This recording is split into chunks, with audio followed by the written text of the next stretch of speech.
when I could reach 8,027 meters in height, I realized this is totally my world, and I would love to come back to those mountains. At that time, I was still working as a nurse, and it was very, very difficult to get 2 months off, and I had no money. I collected all my money. I reduced my daily life to a minimum just to fulfill the dream. Once in my life, I would love to climb an 8,000 meter peak. I was so connected with those mountains that I wanted to start again.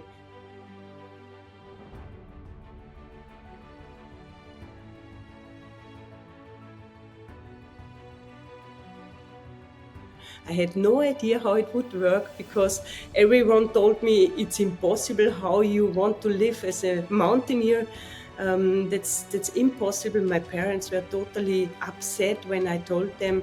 I had no fear, and I thought, if I don't try, I will never know if it works. And I thought, and if it does not work, I will find a job somewhere as a nurse or something else. Most important was to collect everything for the next expedition. In the beginning, I was still working as a nurse, and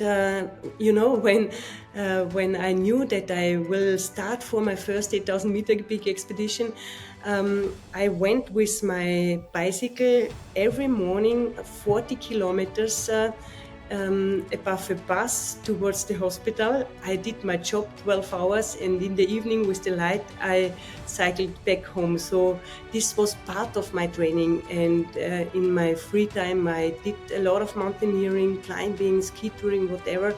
So I focus totally on endurance, and mentally I do a lot of meditation for 22 years now.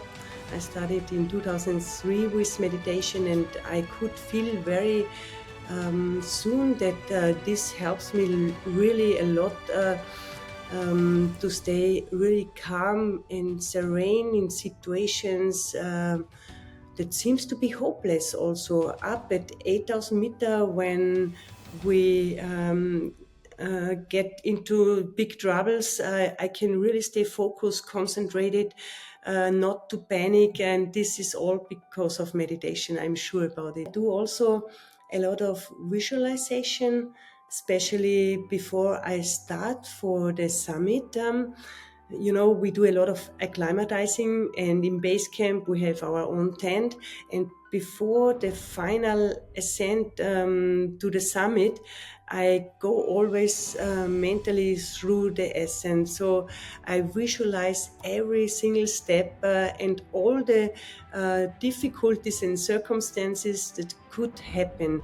It must not happen, but it could happen. And so I go through it and I imagine how I master all these difficulties.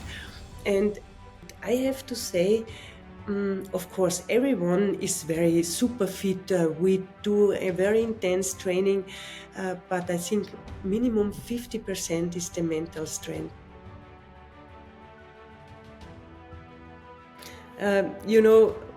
One thing I would love to share, and I never tell also, when I came back from my K2 expedition, when I did not reach the summit, it was in 2010, we had to cross the pass 5,800 meters, and it was already warm, and there was a lot of rain, and we had only our emergency tent, and this is only made for stormy conditions, but not for rain.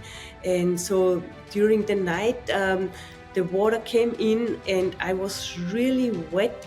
The sleeping bag, everything was super wet. And then we had to climb up 5,800 meters, and then it got very cold, and everything was totally icy. And I felt so terribly cold. I cannot tell you, really. I was kind of frozen somehow, and I could not really think clearly. And on top of the bus, there was a little tent, a very old tent from a local Pakistani. And he's sitting up there just for the emergency case. He thought he put his tent up there. And inside the tent, everything was totally dirty. It was so super dirty, you never would go in this tent. And in this moment, with my conditions super cold, it was the paradise. It was like a 5-star hotel.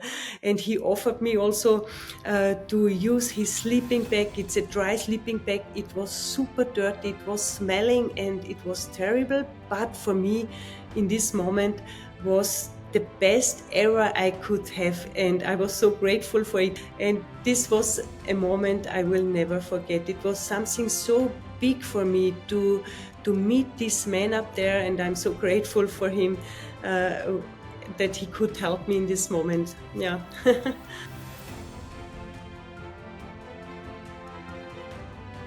When the circumstances are difficult, it goes not always straight up. I had a lot of setbacks also, and difficulties, and I had to turn around quite often just before the summit, and very emotional, personal setbacks also when I lost a friend, for example, and this is part of life, I can say, and to fail sometimes is important to grow also.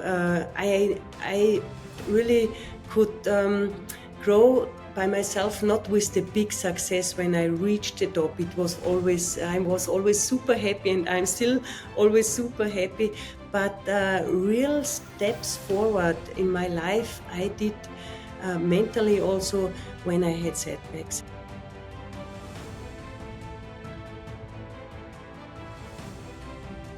I think everyone, every single human can be a change maker with little small things, and this starts already at home with your family or with your teammates in your job, whatever.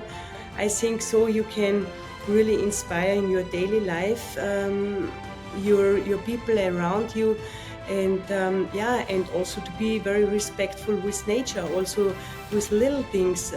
For example, to use the train and not the car when it is possible, or whatever. And every single little steps can help, and I think everyone can be a change maker.